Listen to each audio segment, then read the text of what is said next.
Welcome back. Today's story is about betrayal, redemption, and a twist you won't see coming. Sometimes, the best revenge is simply living well. I always knew my sister Vanessa would have something to say about my wedding, but I never imagined she'd take it as a personal offense. To her, everything in life was about appearance, status, and curated perfection. So when Claire Whitmore, a Duke-educated art teacher with a modest salary, announced I was marrying a barista named Ethan, it was like I'd shattered her perfectly edited reality. A barista, Claire, she had scoffed over brunch one Sunday, swirling her mimosa like a judge ready to hand down a sentence. You graduated top of your class. You could marry a doctor, a lawyer, at least someone with a future. I just smiled and said, Ethan has everything I need. What I didn't say, and what Vanessa couldn't possibly know, was that Ethan wasn't just a barista. He was also the sole heir to the Beaumont Hospitality Group, a family-owned empire that spanned luxury hotels, boutique cafes, vineyards, and private resorts. But he believed in earning respect, not inheriting it, so he'd started his career at the bottom, working in one of his family's smallest coffee shops under a different last name. That's where we met, and that's where I fell in love with the man, not the title. Vanessa, of course, knew none of this, and that was the plan. Ethan and I had agreed early on that we wouldn't tell anyone about his background until after the wedding, not because we were hiding it, but because we wanted to know who truly supported us. Let them think I'm just a guy who steams milk, Ethan would whisper, grinning. Makes it easier to spot the phonies. It turned out Vanessa wasn't just a phony, she was the queen of them. Her life revolved around sponsored content, lavish influencer trips, and posting about her husband Nathan's hedge fund deals as if she herself had orchestrated Wall Street. The idea of me marrying a man who wore an apron and worked weekends made her physically uncomfortable. She didn't just disapprove, she was embarrassed by me. I started getting fewer calls from family members. A couple of aunts suddenly had conflicts and couldn't make it to the wedding. Even my cousin Madison, who once begged to be a bridesmaid, pulled out, saying she couldn't support bad decisions. It wasn't hard to guess who'd been poisoning the well. Still, I held my ground. Our wedding wasn't going to be some grand society affair. Ethan and I had chosen a quiet chapel in Savannah and planned an intimate reception with good food, live jazz, and people who loved us. Are you sure you don't want a bigger venue?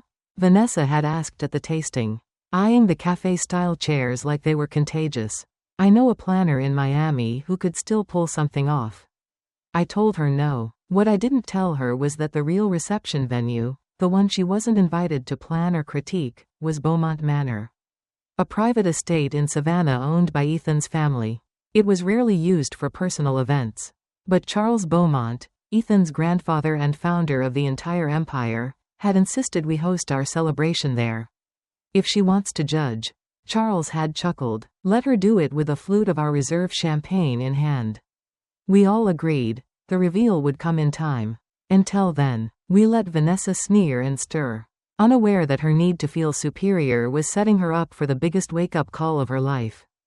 The morning of our wedding dawned crisp and golden, the kind of Savannah day that felt touched by magic. I stood in the bridal suite of the old chapel, my mother gently pinning my veil, her hands trembling just slightly. Outside, the courtyard buzzed with soft chatter and blooming magnolias. But inside, there was a quiet nervousness. Not about marrying Ethan, of that I was certain, but about what Vanessa might do. She hadn't spoken to me directly in the past week, only sending passive-aggressive texts like, still time to rethink things, and, don't let love blind you to reality. So when the heavy wooden door creaked open and she stepped in, draped in a couture gown that looked more suited for a film premiere than a wedding, I knew we were seconds away from drama. You can't go through with this, she said, not even bothering with a greeting. Her voice was sharp, her expression unreadable behind layers of perfectly applied makeup. Claire, have you completely lost your mind? You're marrying a barista. I looked over at my mom, who let out a slow sigh and turned away, clearly tired of this same old song. Vanessa, I said calmly, this is my wedding day. Either support it, or leave. She stepped closer, her heels clicking against the stone floor like a countdown to chaos. You think this is love? Please, He probably just wants what little money you have. Or maybe a green card. Wait. Is he even American? I laughed, not because it was funny, but because the idea of Ethan needing my teacher salary or anything else from me was so absurd it bordered on satire. But Vanessa took my laughter as defiance. Fine, she snapped. Ruin your life. Just don't come crying to me when you're living in some cramped little apartment over a coffee shop, wondering why your life turned out this way. What she didn't know was that Ethan and I had already picked out a sleek modern villa on Tybee Island, gifted quietly by his grandfather. And that same grandfather, Charles Beaumont, was waiting at the chapel, dressed simply but with the calm presence of a man who owned half the luxury real estate in the state. But I said nothing. We'd agreed the reveal would come later. Let them assume what they wanted. The ceremony began without further incident. Vanessa sat stiffly in the second row, arms crossed, lips pursed. Ethan stood at the altar, radiant in his tailored navy suit, his eyes locked on mine. The chapel filled with friends, a few distant relatives who hadn't bought into Vanessa's smear campaign, and Ethan's side of the family, who all politely played along with the humble barista narrative. The sun slanted through the stained glass in golden hues. It was perfect, until the minister uttered the fated words, "If anyone here knows a reason these two should not be joined in holy matrimony, speak now or forever hold your peace." A beat of silence, then another, and then, of course, Vanessa stood up. Her voice rang out, slicing through the stillness like a blade. "This is a mistake," she declared. "Claire, you're better than this. You're marrying a coffee boy for God's sake. A barista. This isn't love, it's desperation." A hush fell over the chapel. Gasps. A few guests exchanged glances. Ethan reached for my hand and squeezed gently. I glanced at him. He was smiling, almost amused. "Should we tell her?" he whispered. I gave a slight shake of my head. "Not yet." Vanessa didn't stop. She stepped out into the aisle, her heels clicking with righteous fury. "Everyone here is thinking it. They're just too polite to say it. You were the smart one, the ambitious one, and now you're settling for this? You're throwing everything away for someone who works behind a counter." Our father, seated in the front pew, stood and called her name in warning. But Vanessa pressed on, eyes wild, hands gesturing. "When this all comes crashing down, don't say I didn't warn you. You've made your bed, probably a lumpy one with no headboard, now lie in it." With that final jab, she turned on her heel and stormed out of the chapel, leaving behind a silence so thick you could almost touch it. The minister cleared his throat, clearly unsure how to proceed. Ethan leaned in and murmured, "Still want to marry me?" I smiled, heart pounding with a mix of adrenaline and anticipation. "Now more than ever," I said. "Let's finish this." And we did. As we exchanged vows and slipped rings onto each other's fingers, I thought of what was coming next. Of the reception, of the truth, of Vanessa's inevitable return, and the look that would soon take over her face when she realized the man she had just humiliated in front of everyone wasn't just a barista, but the heir to everything she thought she understood about wealth and power. A year later, life had settled into something that felt quietly perfect. Ethan and I now lived in a minimalist, sun-drenched villa tucked along the southern curve of Tybee Island. From our balcony, we could see the waves roll in like clockwork. Always calm, always reliable, unlike my sister Vanessa, who had spent the last 12 months spinning in a whirlwind of reinvention. After the wedding, she tried to claw back her dignity by plastering her social media with posts about my amazing brother-in-law and the unbeatable Beaumont dining experience. Every wine glass and dessert plate she photographed was tagged. Every photo of us curated with forced enthusiasm. It was both cringeworthy and strangely pitiful. "At least she's promoting the business," Ethan would joke, chuckling as he scrolled past her perfectly filtered praise. But behind the hashtags and humble brags, Vanessa was still grappling with a reality she didn't understand, one where wealth didn't mean status unless it was earned. Then everything changed, again. One rainy Thursday evening, there was a knock at our door. I opened it to find Vanessa on our front steps. Mascara streaked down her cheeks, her once glossy hair pulled into a frantic ponytail. She looked nothing like the curated goddess of Instagram. She looked real. "They're taking everything," she sobbed, collapsing into my arms. "The cars, the house, even the art." Nathan's facing jail time. Insider trading. It's all gone. I led her inside and helped her to the couch while Ethan silently closed his laptop. She barely noticed him as she curled into herself like a wounded animal. I don't know what to do, she whispered. I've never had nothing before. Her voice cracked, not just from panic, but from a pride that was finally beginning to crumble. Ethan and I exchanged a long glance. This was the moment, the fork in the road. Help the sister who had once tried to humiliate us, or turn her away and let the consequences of her choices take their toll. Ethan spoke first, quiet and even. We have an apartment above one of the cafes in Charleston. It's small, basic, but it's safe. You can stay there for a while. Vanessa's eyes widened, glassy with disbelief. You'd do that? After everything I said? After what I did to your wedding? I nodded. On one condition, I said. You work in the cafe. From the bottom, no special treatment. You learn it the way Ethan did, by doing the work. She blinked. You want me to wait tables?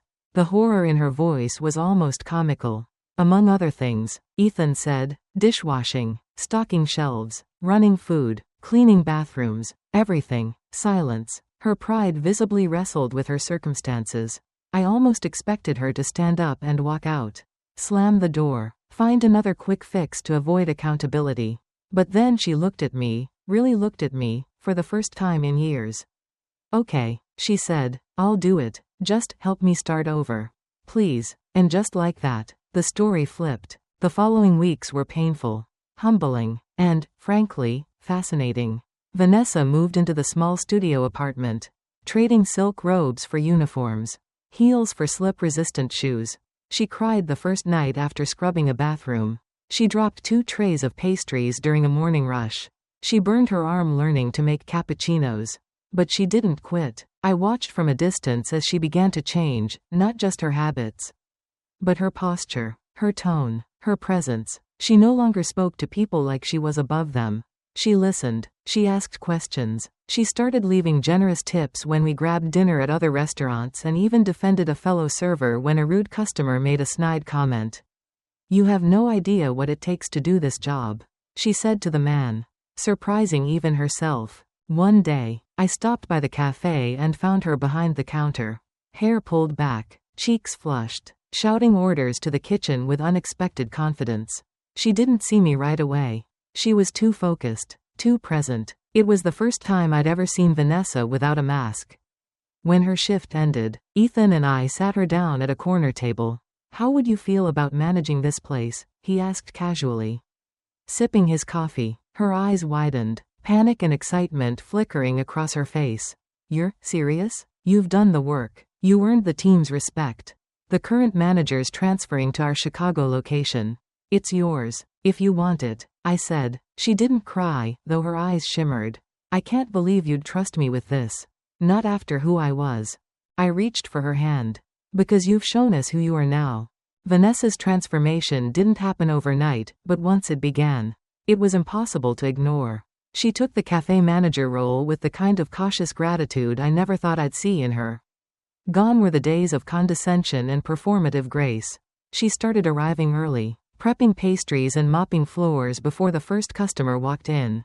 She studied inventory sheets like they were investment portfolios and coached her staff not with superiority, but with empathy. She learned each employee's name, their families, their goals. When one barista broke down in tears after a rude customer berated her, Vanessa didn't roll her eyes or delegate the problem. She took the girl outside, sat with her, and said, "You don't deserve that, and you don't have to handle it alone." I don't think even Vanessa realized how much she was changing, because it wasn't a performance. It was real. 6 months into her new life, I visited the cafe without warning. I wanted to see her in her element. Not curated for approval but caught in the rhythm of honest work. I stepped inside during a mid-morning rush and saw her behind the counter, headset on, directing orders like a seasoned conductor. Her hair was pulled into a low bun, her apron stained with espresso, and there wasn't a single trace of the perfectly posed Vanessa I used to know.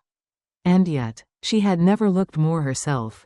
She caught my eye as the rush began to slow, and for the first time in our adult lives, she smiled without agenda. We sat in the corner booth as the chatter softened. I didn't know life could feel like this. She said quietly. I thought work like this was beneath me. But now it feels grounding. Ethan joined us, tossing her a warm croissant. You're not just running this cafe, you've rebuilt it.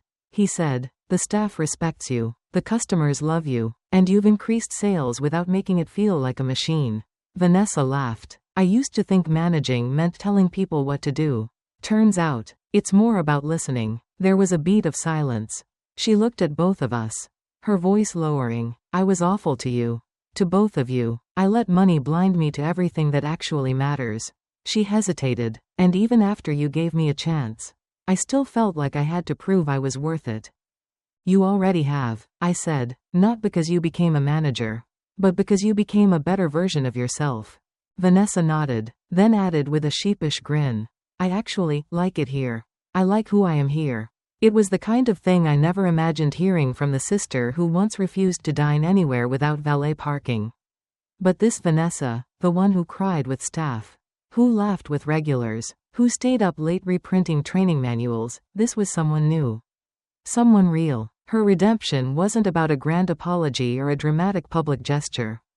It was in the small things, the way she refilled the creamers without being asked. The way she coached a shy employee through their first customer complaint. The way she donated her tips to the barista whose mom was in the hospital. It wasn't just that Vanessa had changed, it was that she had found something she'd never truly had before: purpose. For the first time, she wasn't trying to impress anyone. She was just showing up, every day, and doing the work. The woman who once measured worth by designer bags and Instagram likes now celebrated her team's 5-star reviews and handwritten thank you notes. She told me once, during a quiet moment, I used to think success was being envied. Now I think it's being trusted. And in that single sentence, I understood that she wasn't performing humility, she had finally embodied it. Later that week, when a local food blogger featured the cafe and praised the warm, grounded leadership of manager Vanessa Whitmore, she didn't share it online. No flashy captions, no filter, just a quiet thank you to her team at their weekly staff meeting and a handwritten note posted near the espresso machine. We rise by lifting each other. That was the new Vanessa. Not a socialite, not a schemer, but a leader, one who earned her place. One shift at a time. 3 months later, the Beaumont family hosted their annual summer reunion, a weekend-long gathering at the estate where Ethan and I had held our wedding reception. As we pulled up the winding driveway, I wondered whether Vanessa would come. Part of me doubted it. The old Vanessa wouldn't have shown her face without designer heels and a spray tan. But the woman I saw walking across the lawn that afternoon wasn't the old Vanessa at all. She wore her cafe uniform with quiet pride, no shame. No pretense, just clean lines, practical sneakers, and a small name tag pinned over her heart. For a moment, the entire family paused, not in judgment, but in surprise, and then, almost as if by unspoken agreement, everyone simply welcomed her like one of their own. The change in her wasn't loud, it was subtle, like a song you only recognize after hearing it for the third time. She didn't try to lead conversations or name-drop brands. She asked people questions, listened, shared stories from the cafe. When one of Ethan's cousins joked, "So you're the sister who called him a barista," like it was a slur. She didn't flinch. She laughed. I did, she admitted, and I was wrong. Turns out baristas are some of the hardest working people I've ever met. That humility, once so foreign to her, had become part of her rhythm. Later that evening, as fairy lights flickered under the magnolias and music drifted across the lawn, Vanessa found me by the fountain.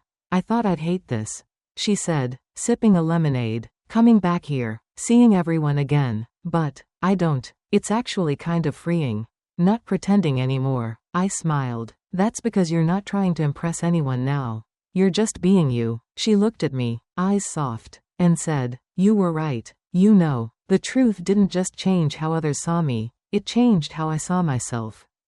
That night, as Ethan and I danced beneath the stars, I watched my sister, once so lost in status and spectacle, chatting with the kitchen staff like old friends. And I realized something. The real victory of that wedding day wasn't the reveal or the moment Vanessa dropped her champagne. It was this quiet, Complete transformation, not because we forced it, but because we gave her space to fall, and the tools to rise. Sometimes, the best revenge isn't revenge at all. It's creating a life so full of love, purpose, and growth that the people who once tore you down have no choice but to grow with you, or be left behind. Vanessa chose to grow, and watching her rise, on her own terms, through honest work and humility, was worth more than all the Beaumont millions combined. Because in the end, true wealth isn't about what you have. It's about who you choose to become. Let me know if you'd like a full compiled version of all 6 parts formatted into a story script, YouTube narration, or blog post. The story teaches that true worth isn't measured by wealth, status, or appearances, but by character, humility, and how we treat others. Vanessa's journey from judgmental socialite to hardworking cafe manager shows that people can change when given a second chance and the right environment to grow. Superficial success fades, but respect is earned through empathy and effort.